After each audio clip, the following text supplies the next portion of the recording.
சமையல் மணக்க ருசிக்க அம்மா சமையல் மசாலா ஐட்டம்ஸ் ஊறுகாய் ஐட்டம்ஸ் நம்ம கிட்ட கிடைக்குது. நீங்க கீழே வந்து நம்பர் கொடுக்குறேன், நம்பர்ல கான்டாக்ட் பண்ணுங்க. வணக்கம், நான் உங்கள் அம்மா சமையல் மீனாட்சி. பழைய காலத்தில் எங்கள் பாட்டி வந்து இட்லி கடை வச்சுருந்தாங்க. அப்போ வந்து இந்த சாம்பார் வைப்பாங்க. எனக்கு எப்பவுமே அப்போ எனக்கு கிட்டத்தட்ட பார்த்திங்கன்னா ஒரு 8 வயசு அப்படி இருக்கும்.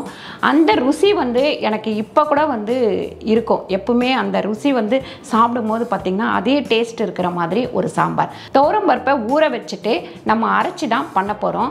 ஏன்னா இந்த மாதிரி பிஸ்னஸ் பண்ணுறவங்களுக்கு துவரம்பருப்பு நிறைய போட்டு சாம்பார் வச்சா கட்டுப்படி ஆகாது அப்படின்னு சொல்லிட்டு தள்ளு வண்டி வச்சுருந்தாலும் சரி, வீட்டிலே வச்சு பிஸ்னஸ் பண்ணுறதா இருந்தாலும் சரி, இந்த மாதிரி சாம்பார் வச்சு இட்லிக்கு தோசைக்கு கொடுத்தீங்க அப்படின்னாக்கா நல்லா வந்து அவ்வளோ ஒரு டேஸ்ட்டாக இருக்கும். உங்களுக்கு வியாபாரமும் ரொம்ப சூப்பராக நடக்கும். இந்த சாம்பார் எப்படி பண்ணுறது அப்படின்னு சொல்லிட்டு பார்க்கலாம் வாங்க.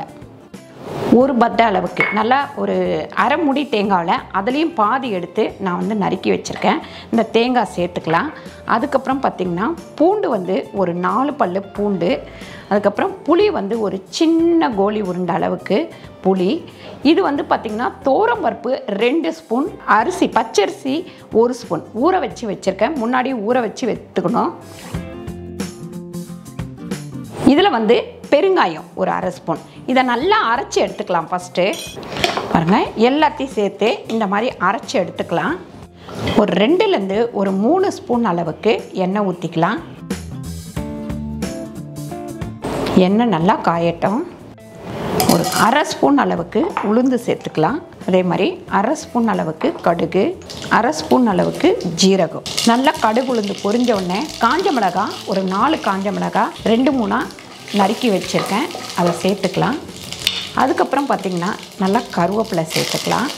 ஒரு வெங்காயம் நறுக்கி வச்சுருக்கேன், அதையும் சேர்த்துக்கலாம். ரொம்ப சிம்பிளாக ரொம்ப ஈஸியாக முடிஞ்சிடும் இந்த சாம்பார். ஒரு 3/4 ஸ்பூன் அளவுக்கு கல்லுப்பு சேர்த்துக்கலாம். ஒரு 1/4 டீஸ்பூன் அளவுக்கு மஞ்சத்தூள், ஒரு 1/4 டீஸ்பூன் அளவுக்கு வெறும் மிளகாத்தூள். இந்த வெங்காயம் வதங்கிட்டு இருக்கும் போதே ஒரு தக்காளி சேர்த்துக்கலாம்.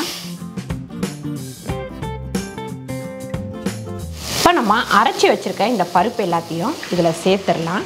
சேர்த்துட்டு கொஞ்சம் நல்லா தண்ணி சேர்த்துட்டு கிண்டி விட்டுக்கிட்டே இருக்கணும்.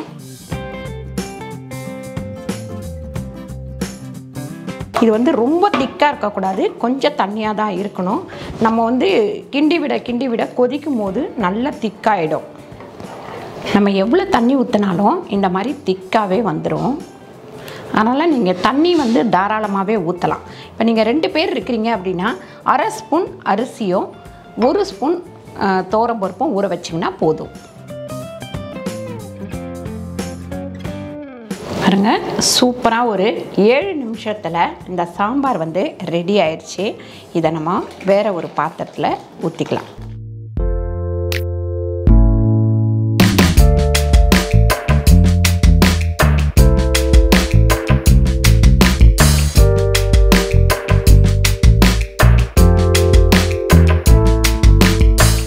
சூப்பரான தள்ளுவண்டி சாம்பார் ரெடி ஆயிடுச்சு. நீங்கள் வந்து ட்ரை பண்ணி பார்த்துட்டு எப்படி வந்ததுன்னு சொல்லிட்டு கமெண்ட்டில் சொல்லுங்கள். இந்த வீடியோ உங்களுக்கு பிடிச்சிருந்தா லைக் பண்ணுங்கள், ஷேர் பண்ணுங்கள், சப்ஸ்கிரைப் பண்ணுங்கள், ஃபேஸ்புக்கில் ஷேர் பண்ணுங்கள், மறக்காமல் கமெண்ட் பண்ணுங்கள். நன்றி, வணக்கம்.